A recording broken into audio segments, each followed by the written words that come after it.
Missionary to Mars, Episode 8. This series is based on the book Missionary to Mars by Lucas Kitchen, published and produced by Free Grace International.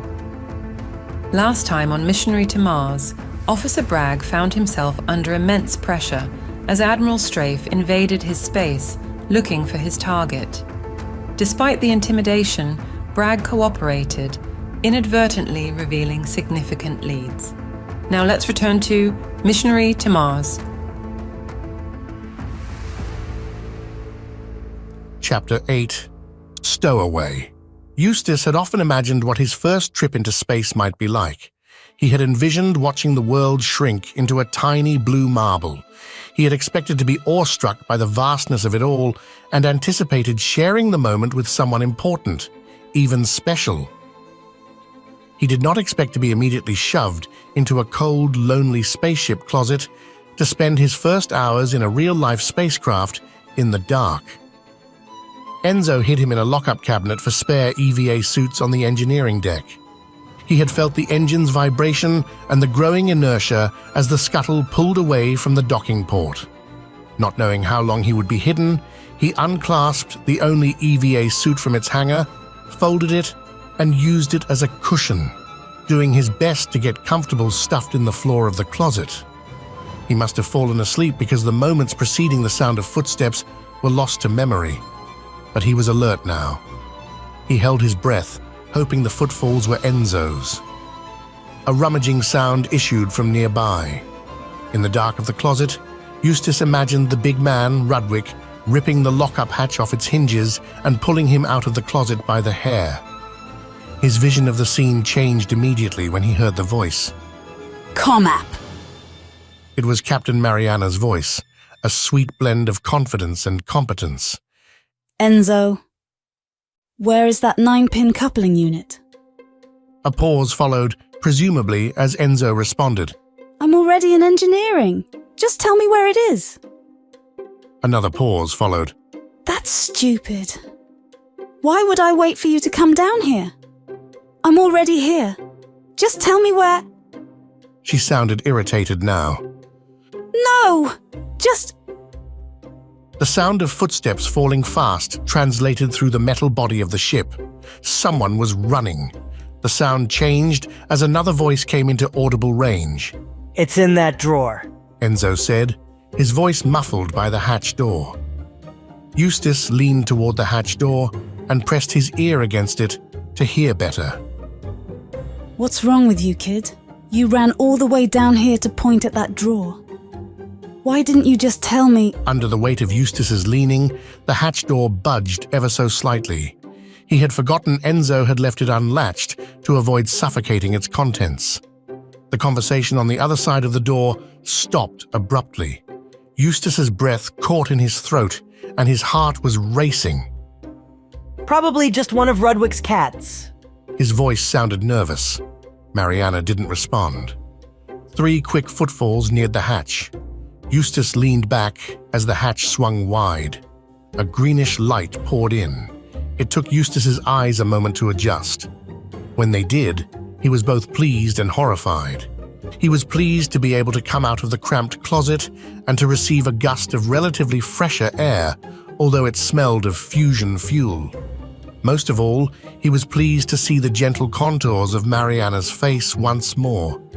But he was horrified because the look on that perfect face was one of bitter, murderous rage. Now listen. Eustis heard words coming out of his own mouth before he intended to. I can explain. I'll fix the transponder. Then I just need to get to Musk City. I have an important mission there and then I'll be on my way. You'll never have to see me again. It was my idea. PA. Marianna said with a tight hand gesture. Rudwick, engineering deck. Now.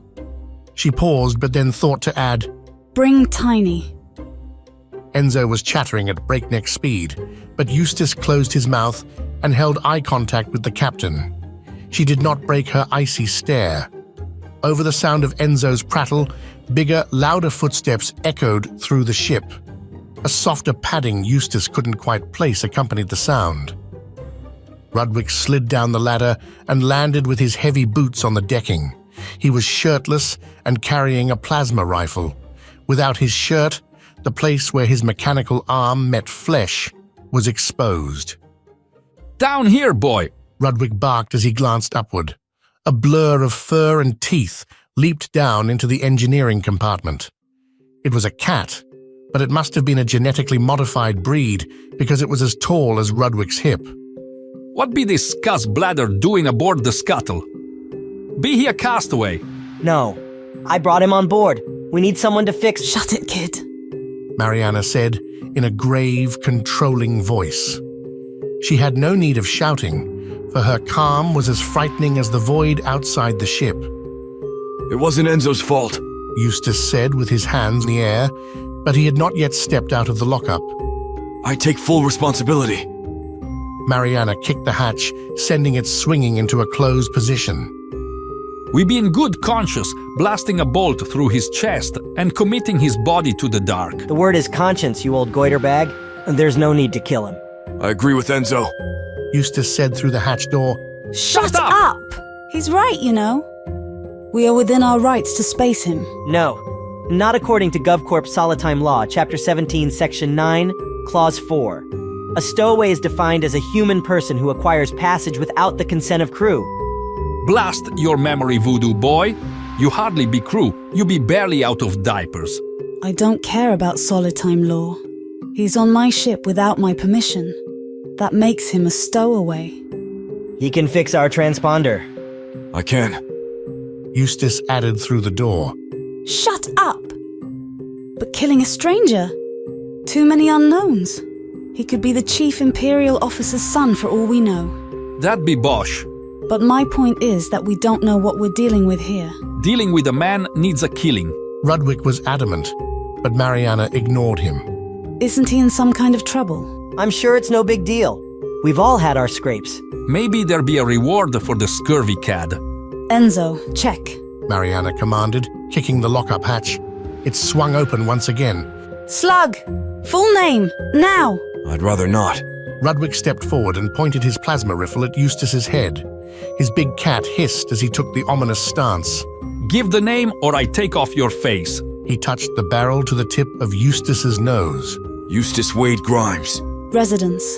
329 Hopper Street, Houston City, Earth. At least that was my place until this morning. Enzo was gesturing to a display that he hadn't made available to the others. Weird. No reward posted, but his remains are earmarked for reclamation. But he's obviously not dead. Yet. Check the colonial notary for— Marianna started, but Enzo cut across her words. Already did. Nothing. Methinks Eutychus be mighty quiet. Spill it, you traitorous knave. Well, I got a call from the Office of Dissidence Management. No. No. Say it be a lie. Kid, you invited a shunt aboard. You've doomed us all. I didn't know. I just thought he was in normal trouble. I didn't know he was you know.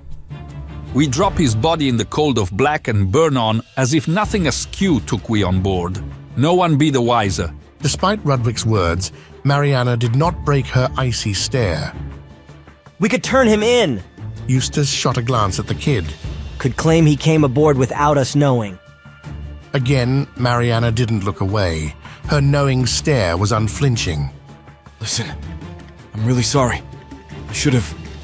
Who's assigned to your case, Dissident? Marianna said, as if she were asking for the date of his funeral. It's all a misunderstanding. Eustis attempted. Once again, he found Rudwick's barrel in his face. Who be your murder hunter? Admiral Strafe. Eustis said, letting his head bow low. The compartment fell silent. Even Tiny, the giant cat, noticed the change in mood. Enzo leaned against the bulkhead and slid down to the deck. Rudwick stood his post, ready to eviscerate Eustis. Marianna continued to stare at him. No one said anything for a long time. Rudwick, we need him alive for now, but he needs to look unwelcome in case Strafe catches us with him. That I can do, me hearty. Rudwick smiled. I never did hear such welcome words. So he's in? Nope, we're still headed to Aldrin City. We'll drop him there and burn hard. But Mayor Skirg will... I don't want to hear it, kid. Now to your quarters. Enzo grumbled as he followed her toward the ladder and started to climb. Before she disappeared into the upper deck opening, she peered down at him and said, You realize you've put your black mark on all of us, right? You know they'll kill us all. Eustis nodded reluctantly. Okay, Rudwick, do your thing, but don't mangle his face too bad. May need it for facial recognition when that death dealer catches us. Anything else goes, but make it quick. We're going to burn hard out of here in 15 minutes. Enzo, you're with me. Enzo followed the captain out of the engineering compartment as Eustis's attention turned toward the giant man standing over him. Rudwick smiled and began.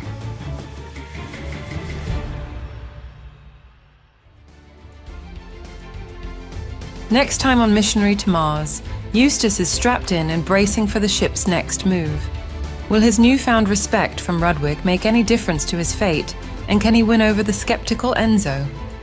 The engines roar, and Eustis faces another test of his resilience. Missionary to Mars is based on the book by Lucas Kitchen, published and produced by Free Grace International. For more from FGI, visit the website at freegrace.in. You can reach us directly by email, info@freegrace.in.